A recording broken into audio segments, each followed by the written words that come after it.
Bonjour à tous, donc voici l'exercice 2 du concours FESIC puissance 11 de mai 2017.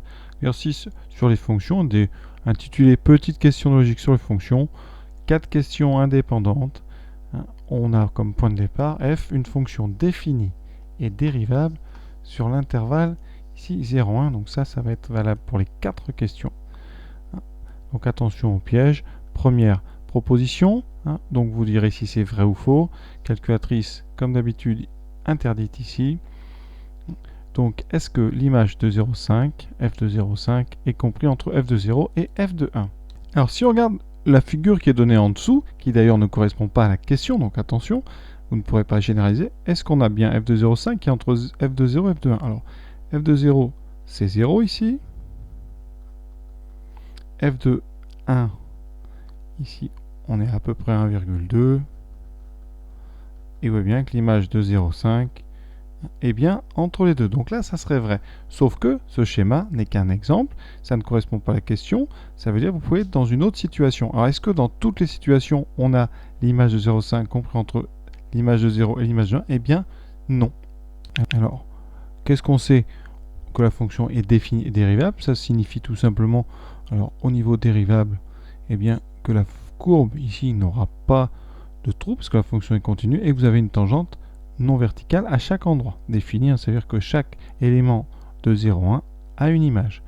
Donc supposons f de 0 est ici, donc on place un point, f de 1 est plus haut, est-ce que forcément l'image de 0,5 va être entre les deux?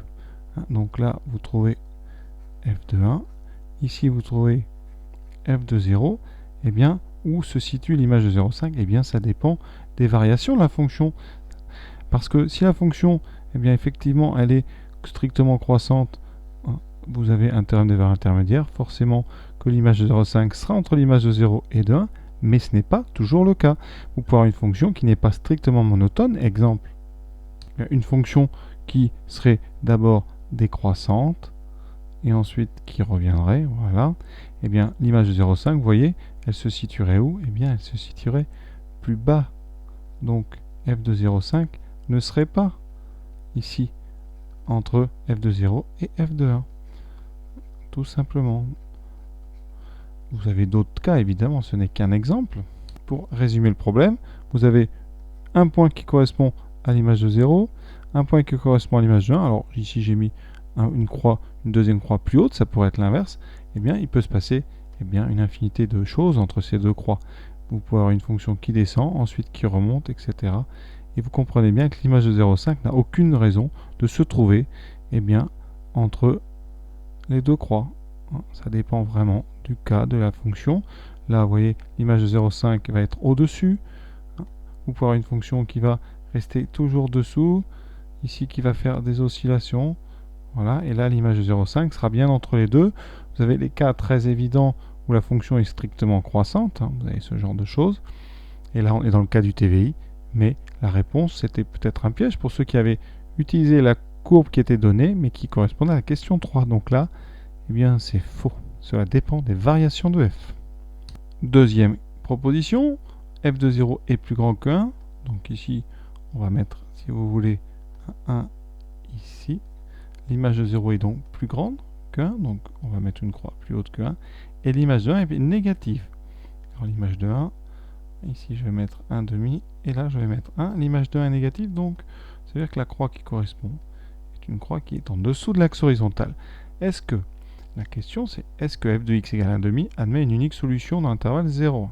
Autrement dit, est-ce que, quand on va relier ces deux croix par une courbe, est-ce qu'on ne va passer qu'une seule fois par la hauteur 1 demi? Alors attention, j'ai mis un 1 demi ici, ce n'est pas celui qui nous intéresse. Le 1 demi qui nous intéresse ici, c'est une ordonnée. Donc le 1 demi pour la question, c'est celui-là. Ne confondez pas avec la question précédente. Ici, c'est un 1 demi. Donc, où va être l'image? Est-ce que la courbe, va passer exactement une seule fois au niveau de ce 1 demi? Eh bien, ça dépend encore une fois. C'est un peu le même problème que précédemment. On ne connaît pas les variations. Si la fonction était strictement décroissante, eh bien, vous auriez ici une fonction qui descend, qui n'a le droit de passer qu'une seule fois, puisqu'elle est strictement décroissante. Elle est dérivable, donc elle est obligée de passer. Ça, c'est le TVI. Et la le corollaire du TVI, du théorème des valeurs intermédiaires, c'est de rajouter la stricte décroissance pour garantir l'unicité de la solution. Mais là, vous n'avez pas ici de stricte décroissance, ce qui fait que la courbe pourrait très bien être une courbe sous la forme, bien, comme ceci, vous voyez. Vous pourriez très bien avoir plusieurs intersections. Voilà, 1, 2, 3, 4. Là, vous auriez 4 solutions. Hein. Donc attention, hein, le corollaire du théorème des valeurs intermédiaires qui garantit l'unicité de la solution, eh bien, il y a une hypothèse de dérivabilité pour la continuité et l'hypothèse de stricte monotonie pour l'unicité de la solution. Donc la proposition B, elle est elle aussi fausse. Bon, on vous donne là une courbe, la courbe de la fonction g sur intervalle moins 2,5, 4,5. Ici. Donc moins 2,5, vous voyez, c'est le bout à gauche de la courbe, et 4,5, c'est le bout, l'extrémité droite de la courbe. Et qu'est-ce qu'on vous dit? Eh bien, si g de x égale 0, alors x égale 4. Donc, qu'est-ce qui se passe si g de x égale 0? Ça veut dire que vous allez chercher des points qui sont sur l'axe, hein, l'axe des abscisses, donc des points de la courbe qui sont sur cette droite ici.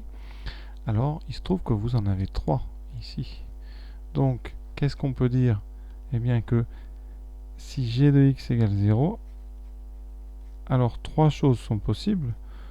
X effectivement est égal à 4, ou x égale 0, ou x égale moins 2. Très important, donc la proposition, elle est encore fausse. Elle aurait été juste si on avait formulé ça dans l'autre sens. Si x égale 4, alors g de x égale 0. Ça, c'est tout à fait vrai, parce que si x égale 4, on calcule g de 4, et g de 4, c'est bien égal à 0. Dernière question, si x appartient à moins 1, 0, 2 ou 4, alors le produit g' de x par g de x est égal à 0. Alors, eh bien c'est simple, on a 4 tests à faire, donc eh bien on le fait rapidement.